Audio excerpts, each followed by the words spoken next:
Assalomu alaykum, hurmatli brifing ishtirokchilari, ommaviy axborot vositalari vakillari, jamoatchilik hamda madaniyat sohasi xodimlari.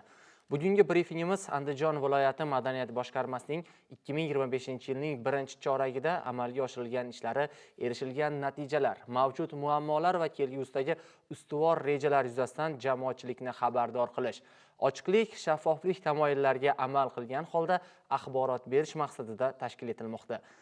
Ma'lumki, prezidentimiz rahbarligida mamlakatimizda madaniyat va san'at sohasiga katta e'tibor qaratilmoqda. Bu yo'nalishdagi davlat siyosati avvalo aholining ma'naviy, ma'rifiy saviyasini oshirish, milliy qadriyatlarimizni asrab-avaylash, kelajak avlodga yetkazish, yoshlarimizning sog'lom dunyoqarash va yuksak axloqiy fazilatlar asosida tarbiyalashga xizmat qilmoqda. Andijon viloyati madaniyat boshqarmasi ham o'z faoliyatini aynan shu ustuvor yo'nalish asosida olib bormoqda. Bugungi kunda viloyatimizda madaniyat muassasalarining moddiy-texnik bazasini mustahkamlash, ularni zamonaviy texnologiyalar bilan ta'minlash, turli madaniy-ma'rifiy tadbirlar orqali aholining madaniy hayotini boyitish borasida tizimli ishlar amalga oshirilmoqda. Birinchi chorak davomida amalga oshirilgan asosiy ishlar.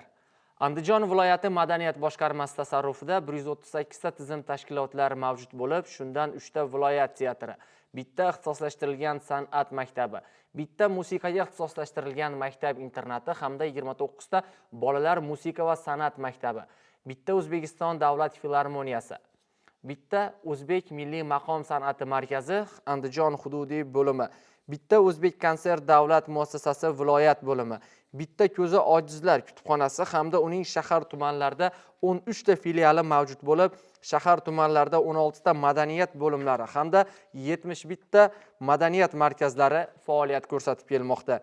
Andijon viloyati madaniyat boshqarmasi tasarrufidagi madaniyat markazlari tomonidan birinchi chorak davomida 750 dan ortiq madaniy ma'rifiy tadbirlar o'tkazildi.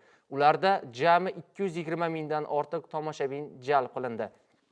Andijon viloyati yoshlar teatri, viloyat musiqali drama teatri hamda qo'g'irchoq teatri tomonidan jami 200 dan ortiq spektakllar, shundan yangi 3 ta spektakl namoyish etilgan bo'lib, bunda 40 mingdan ziyod hamyurtlarimizni qamrab olish imkoniyati yaratildi. Shuningdek, ushbu spektakllar orqali 243 million so'mdan ortiq mablag' ishlab topilgan. Shuningdek, qadriyatlaring boqiy bo'lsin Navro'z shiori ostida viloyat va tuman markazlarida keng miqyosda bayram tadbirlari o'tkazildi. An'analar diyori shiori ostida folklor etnografik jamoalar ishtirokida ko'rik-tanlovlar viloyat qo'g'irchoq teatrida o'tkazildi. Andijon viloyati madaniyat boshqarmasi tizim tashkilotlari tomonidan aholining madaniyatini hamda milliy musiqaga bo'lgan qiziqishini orttirish maqsadida aholi gavjum va serqatnov joylarda flashmob musiqiy dasturlar tashkil etildi. Joriy yilning birinchi choragi bo'yicha jami hisobda 10 dan ziyod flashmob dasturlari tashkil qilingan. Jumladan ushbu flashmob dasturlari madaniyat boshqarmasining rasmiy ijtimoiy tarmoqlari hamda internet saytlarida doimiy ravishda yoritib kelinmoqda.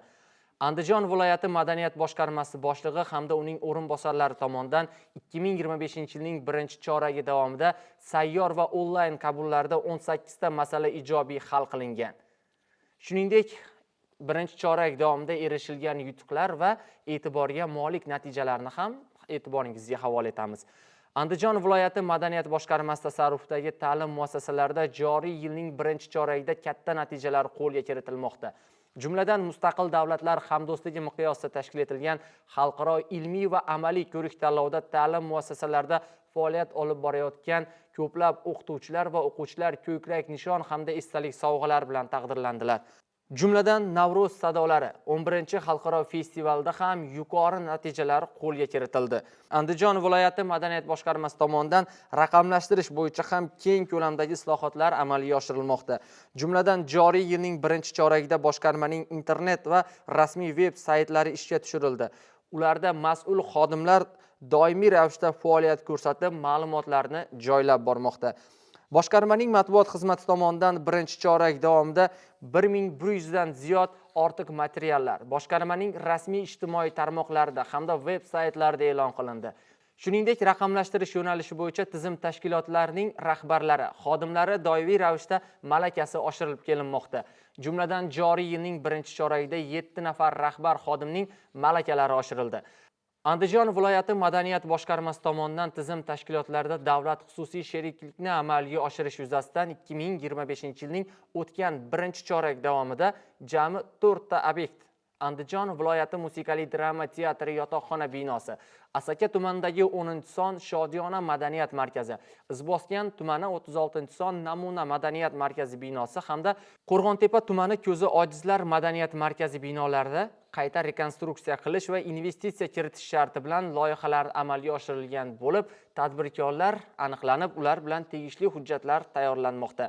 Shuningdek, Andijon viloyati madaniyat boshqarmasi tasarrufidagi tizim tashkilotlarida bugunga qadar energiya resurslarini iqtisod qilish yuzasidan 2025-yilning birinchi choragi davomida 28 ta tashkilotlarda jami 120 kilovat quyosh panellari o'rnatildi. Bundan tashqari 30 ta tashkilotlarda yoritish moslamalari, harakat datchiklari yoritish moslamalariga almashtirildi.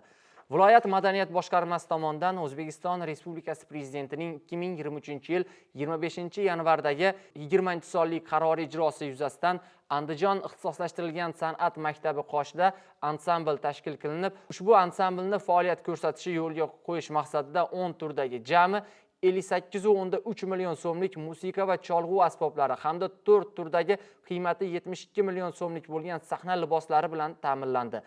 Andijon viloyati madaniyat boshqarmasi tomonidan joriy yilning ikkinchi choragida ham qator islohotlar amalga oshirilishi rejalashtirilgan.